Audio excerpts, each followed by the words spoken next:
Hey, what's up? Check this out. I got a cool video for you. So I'm going to show you how to make a fly fishing lure using some things at home. We've got a piece of foam from a flip-flop.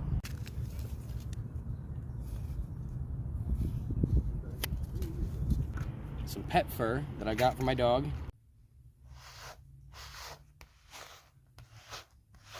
And we've got a turkey feather I found. And then of course a hook, some thread, and a little clamp. So, check this out.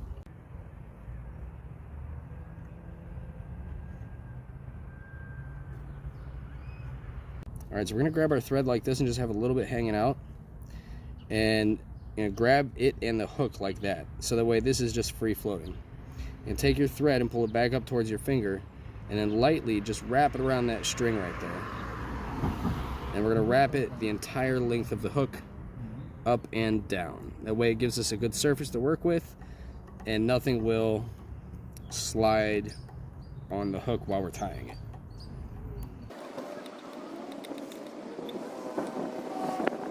Alright, so then we're going to take our foam and we're going to put it just a little bit past the tip of the eyelet of the hook. That way we can fold it over here in a minute. And you want to do this a little bit loosely at first and kind of start at an angle because it will pull the foam around just a hair. And then work your way getting tighter. Okay, then we're going to come out and we're going to make a head, so to say, of this and attach it just a little bit farther back, just like that. Because fish want to eat bugs and bugs have heads, right? So I don't know what bugs have this color heads, but it's okay. Make yours out of whatever color flip-flops you want to make it out of. I'm going to clip off the excess foam right here. That way there's not so much bulk. Take and keep winding it to cover the part where we cut it. Just like that. We're going to go a little bit farther back. We're going to make the end of its body just like that. And we're going to wind it up.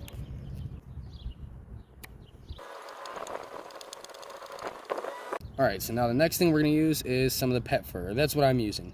This works with cat fur too, and dog fur.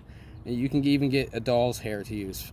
So what I'm going to do is I'm just going to twist it around into itself. That way I can get it all like in a tangled mess. And I'm just going to fold it over like that. And what I'm going to do is lay it against the top of where we made the body mark for our lure here. And I'm just going to wrap it around like this. Again, loosely at first.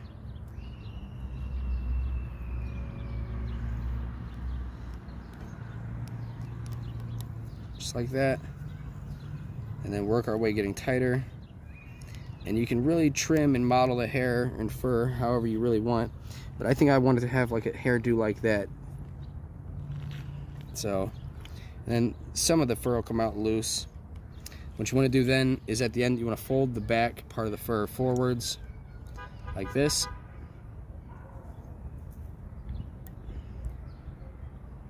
And then get right behind it.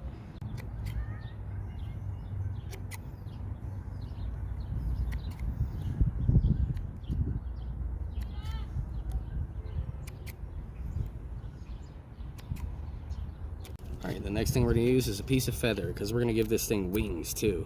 So I'm going to pull back on these parts here and I'm just going to rip a little bit and feather pieces should pop right off. You can use other feathers too, like goose feathers, whatever's available to you that's easy to find. A lot of times at parks, geese will leave feathers everywhere. And we're going to take both bundles of these because I think it would look cool. And we're going to hold them like this to where it's a point. So the wing pieces we want to use are all pointed like a V.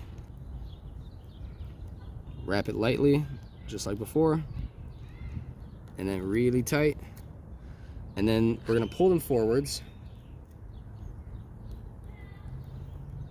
and wrap behind it.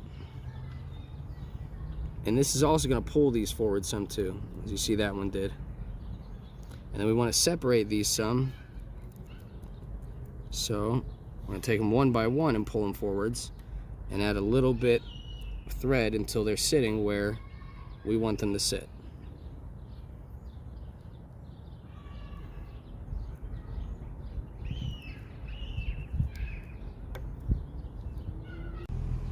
All right, then we're gonna finish this, and I don't have the tool to do this, so I'm just gonna do it by hand. I'm gonna take my 3 fingers, I'm gonna make a loop like this, I'm gonna fold it once, I'm gonna fold it twice, fold it 3 times, I'll wrap this back around the tip of it, and I'm gonna pull it through while holding my thumb there like this. I clip it below. I'm gonna take the first string, I'm just gonna keep pulling until it's right up against it real tight. Snip off the excess. And there is how I made my fly fishing lure out of home materials. So thanks for watching. I hope you liked it. And if you make one, stitch or duet me and let me see it.